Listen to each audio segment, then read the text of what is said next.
అండి అందరికీ నమస్కారం. సో, మనం మన సిపి గెట్ సిరీస్‌లో పీవైక్యూస్ చూస్తున్నాం కదా! 2024. So, we have completed 15 questions. ఇప్పుడు 16 క్వెషన్ నుండి చూద్దాం.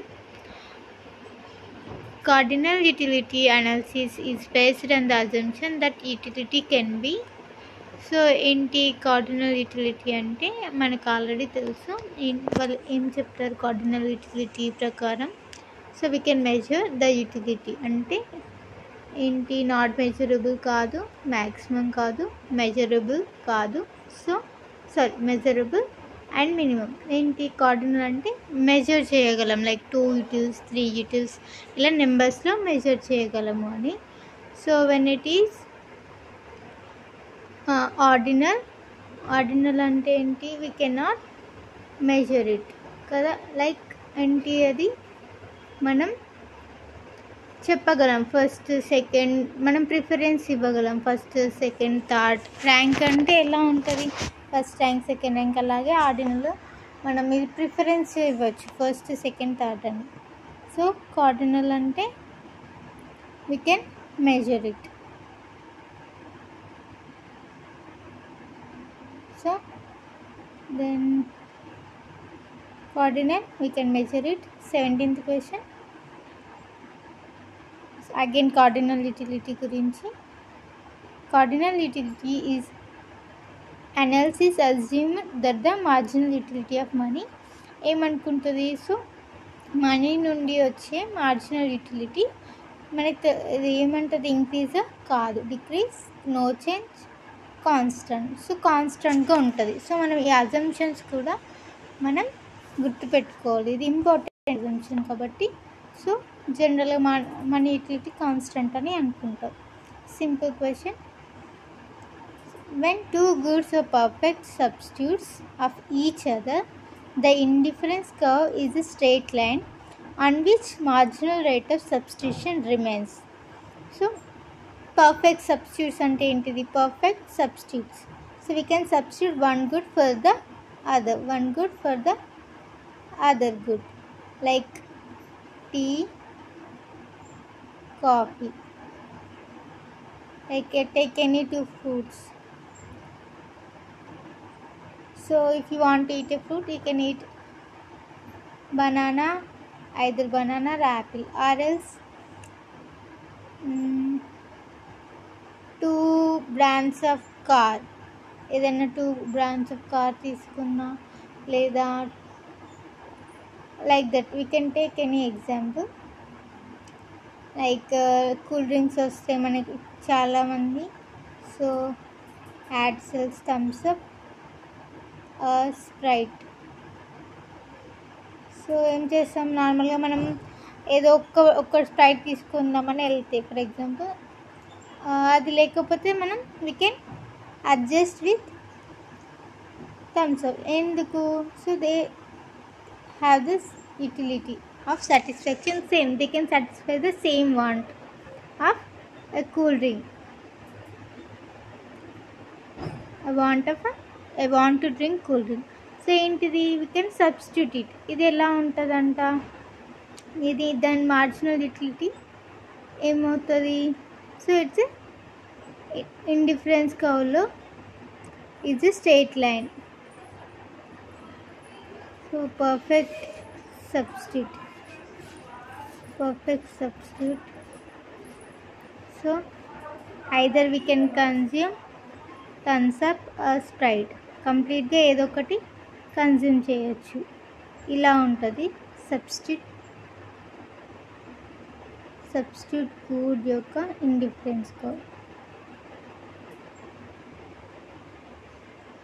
సో ఏంటిది, బట్ జనరల్గా ఇండిఫరెన్స్ కర్వ్ ఎలా ఉంటుంది మనకు తెలిసినంత మట్టుకి, ఇలా కర్వ్ షేప్లో ఉంటుంది. అది it never intersects either X axis or Y axis.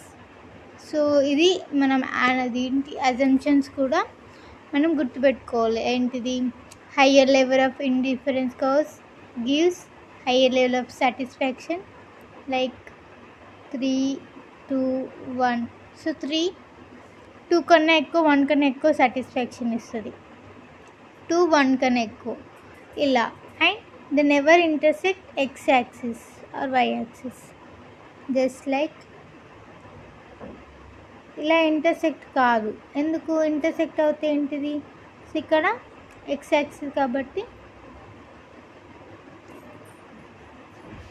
2, y-axis మీద ఉందా? లేదు. 2, 0. ఇక్కడ ఫర్ ఎగ్జాంపుల్ x-axis మీద లేదు, ఇది y-axis కదా. సో y కోఆర్డినేట్ మాత్రం ఉంటుంది. అంటే x 0 అవుతుంది, y 3 అవుతుంది. ఓకే. సో ఇది x-axis మీద ఉంది కాబట్టి x కోఆర్డినేట్ 2 అనుకుందాం, y కోఆర్డినేట్ 0 అవుతుంది.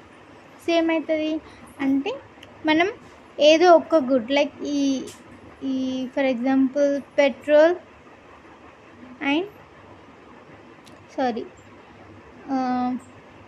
Pepsi and Coca Cola.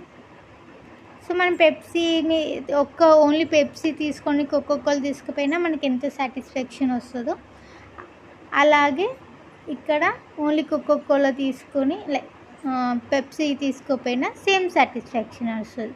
సో ఈ క్వాంటిటీ వేరే అయినా కానీ ఈ కర్వ్ ఏం రిప్రజెంట్ చేస్తుంది? ఈ కర్వ్ మీద ప్రతి ఒక్క పాయింట్ ఇండిఫరెన్స్ అంటే దాని మీనింగ్ ఏంటిది? ఇండిఫరెంట్. మనం we're unable to choose between 2 things, we're in confusion mood అన్నమాట.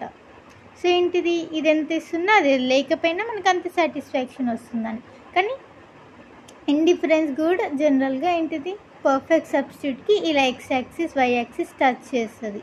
సో దీని మీద ఉండే ఏంటిది? మార్జినల్ రేట్ ఆఫ్ సబ్స్టిట్యూషన్ కాన్స్టెంట్గా ఉంటుంది. కానీ వేరియస్ నార్మల్ మనకి ఎప్పుడైతే జనరల్ ఇండిఫరెన్స్ కావు కాన్వెక్స్ టు ఆరిజిన్ కదా.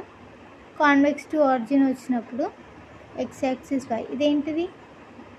మనకి ఇండిఫరెన్స్ కవ్ ఎలా ఉంది అనుకుంటాం? It has diminishing marginal utility. Diminishing marginal utility అంటే మనం ఒక గూడ్ని అడిషనల్గా సబ్స్టిట్యూట్ చేస్తుంటాం కదా. ఎక్స్ గుడ్ కోసం వై గుడ్ని. సో ఇప్పుడు ఇది x-axis కదా.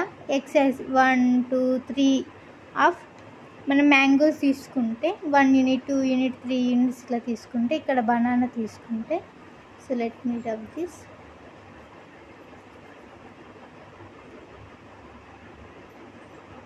వన్ టూ 3 ఇక్కడ 4, 5, 6. సో 1 మోర్ యూనిట్ మనకి కావాలంటే 1 మోర్ x1 ఇక్కడ ఏ యూనిట్ అయినా తీసుకోవచ్చు x-axis మీద. సో 1 మోర్ అడిషనల్ కావాలంటే ఏమంది? First 6, second 5. సో ఫస్ట్ ఇలా తీసుకుందాం.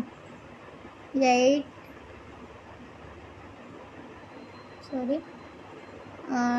12 and 9 7 6 అనుకుందాం. సో ఫస్ట్ 12 నుండి 1 యూనిట్కి 12 తీసుకున్నాం. 1, 12. నెక్స్ట్ 9 అన్నాం. సో 1 మోర్ అడిషనల్ సెకండ్ యూనిట్కి 12 - 9 ఎంత? 3 సాక్రిఫైస్ చేసాం. సో నీకు 1 మోర్ మ్యాంగో కావాలంటే ఇక్కడ 3 గోవా అనుకుందాం. 3 గోవా సాక్రిఫైస్ చేసాం. సో 9 - 7 నెక్స్ట్ ఇంకొకటి 2 నుండి 3కి వెళ్దాం. ఇంకో మ్యాంగో కావాలి, థర్డ్ మ్యాంగో కావాలి. అప్పుడు ఏం చేస్తున్నాం? 3 నుండి 7కి వచ్చాం. 3 నుండి ఇది 12 9 7 6 అనుకుందాం జనరల్గా. సో ఫస్ట్ 1 2 3 సాక్రిఫైస్ చేసాం. తర్వాత 2, తర్వాత 1. సో ఈ సాక్రిఫైస్ అనేది ఏమవుతుంది? మనం చేసేది ఫస్ట్ 3 యూనిట్స్ సాక్రిఫైస్, తర్వాత 2 యూనిట్స్, తర్వాత 1 యూనిట్. సో సాక్రిఫైస్ అనేది డిక్రీజ్ అవుతుంది ఎప్పుడు? అడిషనల్గా x-axis మీద ఉన్న గూడ్ని తీసుకున్నప్పుడు. అంటే దీన్ని ఏమంటాం? మార్జినల్ యూటిలిటీ అనేది మనం 1 మోర్ యూనిట్ ఎక్స్ట్రాగా తీసుకున్నప్పుడు ఏమవుతుంది? డిమినిష్ అవుతుంది. అంటే మనం తక్కువ తీసుకుంటున్నాం y యొక్క గూడ్ని. సో 1 మోర్ ఎక్స్ట్రా కోసం ఫస్ట్ ఎన్ని 3 సాక్రిఫైస్ చేయడానికి రెడీగా ఉన్నాం, తర్వాత 2, తర్వాత 1. సో మనకి ఎక్స్ట్రా ఒక గూడ్ వచ్చినప్పుడు మనకేమనిపిస్తుంది, చాలు అని ఇంకో దాన్ని సాక్రిఫైస్, ఫస్ట్ చాలా సాక్రిఫైస్ చేస్తాం, తర్వాత కొంచెం ఆ సాక్రిఫైస్ అనేది తగ్గుతుంది. సో ఇది నెగిటివ్ కర్వ్ కదా, so negative downward sloping. But various substitute గూడ్కి ఎలా ఉంటుంది అంటే కాన్స్టెంట్గా ఉంటుంది. ఎలా ఉంటుంది? కాన్స్టెంట్ అంటే మనం చేసే సాక్రిఫైస్ అనేది 1 2 3, 1 గుడ్కి 9 8 7. సో నీకు 1 మోర్ యూనిట్ కాదు, ఫస్ట్ 1 యూనిట్కి 9 కన్జ్యూమ్ చేస్తావు. సో 1 యూనిట్ ఆఫ్ మ్యాంగో అయితే 1 యూనిట్ 9 యూనిట్స్ ఆఫ్ గోవా అనుకుందాం. సో నీకు second unit of mango, second unit కావాలి. సెకండ్ యూనిట్కి ఏం చేస్తావు? అప్పుడు ఏం చేస్తావు? ఒకటే సాక్రిఫైస్ 8 తీసుకున్నావు, 2, 8 అండ్ 3, 7. సో ఇక్కడ సాక్రిఫైస్ అనేది ఏమవుతుంది? ఫస్ట్ 9 8 డిఫరెన్స్ చూడాలి మనం. 9కి వెళ్ళి 8 పోతే, so when you separate 8 from 9, the difference is 1. So 1 ఏమవుతుంది? సాక్రిఫైస్ అనేది కాన్స్టెంట్గా ఉంటుంది. I think and I hope that you got it no. ఇంటి ఇక్కడ సాక్రిఫైస్ అనేది కాన్స్టెంట్గా ఉంటుంది. సో సబ్స్టిట్యూట్ ఏంటిది? పర్ఫెక్ట్ సబ్స్టిట్యూట్స్కి స్ట్రేట్ లైన్ కర్వ్ ఉంటుంది, ఇండిఫరెన్స్ కర్వ్. మనకి ఇలా కూడా క్వశ్చన్స్ అడిగారు. సో పర్ఫెక్ట్ సబ్స్టిట్యూట్కి ఇండిఫరెన్స్ కర్వ్ ఎలా ఉంటుంది? స్ట్రేట్ లైన్ ఉంటుంది. ఇది perfect substitute. Thums up.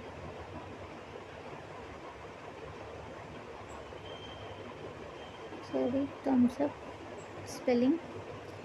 And Sprite అనుకున్నాం. ఇలా ఉంటుంది. అరే కాంప్లిమెంట్కి ఎలా ఉంటుంది? లైక్ ఎల్ షేప్లో ఉంటుంది, ఫిక్స్డ్ కాంట్రిబ్యూషన్. సో మనం పక్కా ఈ కాంబినేషన్ తీసుకుంటాం, ఎల్ షేప్. ఇదేంటి? లైక్ పెట్రోల్ ఇంకా బైక్. సో ఇవి ఏంటిది? ఒకటి లేకుండా ఒకటి మనం కన్జ్యూమ్ చేయాలి. బైక్ లేని పెట్రోల్తో మనం ఏం చేసుకుంటాం? సో జనరల్గా ఈ బైక్ పెట్రోల్ కాంబినేషన్ చూస్తే బైక్ ఉండి పెట్రోల్ అయిపోయినా మనం we cannot satisfy our want to right ఎటనే వెళ్దాం అనుకుంటాం. అప్పుడు మనకి ఇవి రెండు ఉంటేనే మన వాంట్ సాటిస్ఫై అవుతుంది. సో ఇదేంటి? Fixed proportion. సో 1 2 3, ఇదేంటిది? 6 4 2 అనుకున్నాం. 1 దగ్గర 2, 2 దగ్గర 4, 3 దగ్గర 6. సో ఇదేంటిది? ఓన్లీ ఇంటర్సెక్ట్ పాయింట్ మాత్రమే మనం చూడాలి. So fixed proportion, L shape ఉంటుంది. ఏంటిది? దేనికి? కాంప్లిమెంటరీ గూడ్స్కి. Petrol, bike or car. Okay. Then next question, shift and movement in demand curve or different, identical, one and the same, complement. So ఏంటిది? Shift and movement అంటే already previous వీడియోలో చెప్పాను. Moment అంటే ఏంటిది? ఒకే కర్వ్, ఆ curve మీద జరిగే moment. అంటే దీని మీద ఇంక్రీజ్ అవ్వడం, డిక్రీజ్ అవ్వడం. అదే షిఫ్ట్ అంటే ఇది ఓవరాల్ కర్వ్ మొత్తం చేంజ్ అవుతుంది, దాని ప్లేస్ని. చూడండి, ఫస్ట్ ఈ కర్వ్ ఉంది, సెకండ్ ఇది, థర్డ్ ఇది.